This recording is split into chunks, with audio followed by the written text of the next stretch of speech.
Before we get started in this video, there's one thing I want to point out. There's a good chance that you actually want to use the Q option group component rather than the QRadio component. So with the radio component, you render each radio component individually.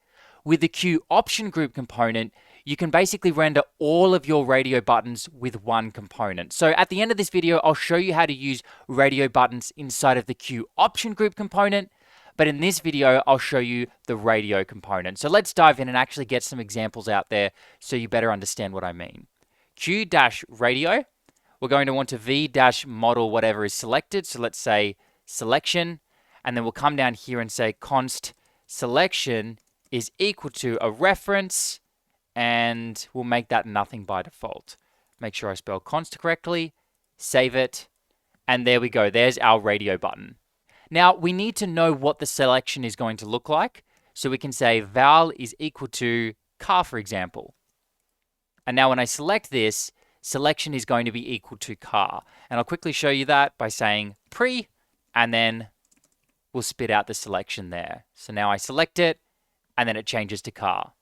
So what we can do now is basically just copy paste this down and have a few more options. Car, motorbike, and what's another vehicle? Maybe we'll do truck as well, or boat. That would be cool. And there we go. We've got all of these options that we can select. Of course, another thing we can do is add a label. So let's say label is equal to car, and I'll just copy paste these down and then change those two to label. There we go. So now we can select those different options with a label.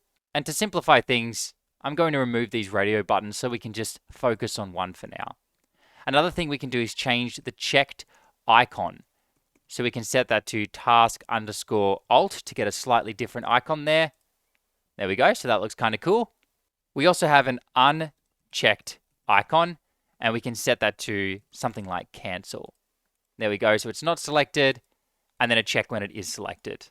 Another thing we can do is make it a dense, so it uses up slightly less space. Dense. And this is going to make more sense when you have a few checkboxes next to each other. In fact, I'll quickly show you that. And there we go. By saying dense, it removes a bit of the padding, whereas if we get rid of dense there, everything is a little bit more separated. So that's good to know. Back to a simpler example. What else can we do? We can also say color and set that equal to something like purple. And that means when it's checked, we get this nice purple color. And if you want that color to remain with the border, we can say keep-color. So what this means is we get that purple border, and then when we select it, it's purple as well. So keep color just adds a little bit more theming, I guess you could say, to that component. We can also say disable, which means we can no longer check this. That's good to know. Another thing we can do is say size and set it equal to something like extra large. And then we go all the way down to extra small. Or you can put in something custom like 120 pixels. There you go. That is a huge checkbox. Let's just go back to maybe large so it's easy for you to see. There we go. What else can we do? We can also throw the label onto the other side by saying left-label. And that chucks it onto the other side. And that's pretty much it for the API. Now let me show you how we can use QRadio inside of some other components. For example, a Q item. I'm going to cut this, Control X, and then say Q-item, Q-item-section, and then this section is going to have that radio button. Now, it doesn't actually look any different because we need this to be inside of a list. Let's wrap that in a list.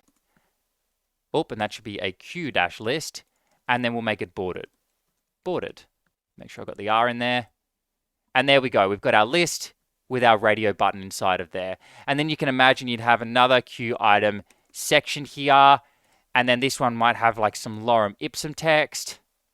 Let's try that. Oh, and we need to make sure that this is on its own. So I'll select that, hold Alt, press down so that it's outside of the item section. There we go. Now, one more thing that we do in this case is make sure that this knows it's a side item. So notice how it's taking up half the space and then the text is taking up half the space. If we come up here and say, hey, Quasar, this is a side item, it means this is only going to take up enough space for what needs to show the radio box. And there we go. That's about it for the radio component. As I mentioned, I'm going to quickly show you now how to use this in an option group. Q-option-group. tab, and then let's v-model selection. So far, most of this is the same. Then we can come in here and say what the options are, and the values for these options are going to be the same as when we use the radio button. So let's say options there, save it, and then we'll go ahead and add some options in. Const options is equal to, and we'll make this an array of objects. And then imagine that what we're putting in here is going to be passed through to the underlying radio component. So for example, we set the value. So we'll say value is equal to car, and then we'll also say label is equal to car. And we'll put a capital C here. Add a comma, refresh the page, and there we go. That's now working. We can add some more in by just adding to these options. Copy that, paste it down a couple of times, and then this one we'll set it to truck, and then this one truck, and then we'll add in boat as well. So this is just a nicer way to model the data rather than having to iterate over all of the options yourself using the QRadio component. We can just throw those options directly into the Q option group, which is really cool. Now it's selecting them all, and I think that might be because instead of val, this is supposed to be the full word value. Yeah, there we go. And now we can easily select different options. So there you go. That's the Q option group component using radio. And before that, I showed you the Q radio component. All right, I'll see you in the next video.